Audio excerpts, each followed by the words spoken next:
আসসালামু আলাইকুম সম্মানিত ভিউয়ার্স, আজকে আমি আপনাদের জন্য একটি ইসলামিক উপদেশ নিয়ে এসেছি।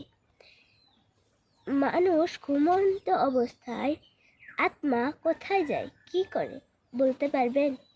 বিশ্বনবী হযরত মুহাম্মদ সাল্লাল্লাহু আলাইহি ওয়াসাল্লাম বলেছেন, মানুষ ঘুমলে তার আত্মা আকাশে চলে যায় আল্লাহকে সিজদা করতে।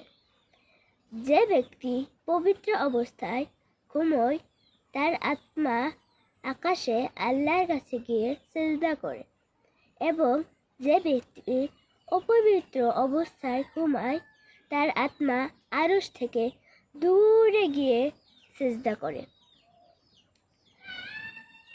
আর যে ব্যক্তি পবিত্র অবস্থায় ঘুমায় সারা রাত একটি ফেরেশতা তার মাথার কাছে বসে আল্লাহর কাছে ক্ষমা প্রার্থনা করতে থাকে।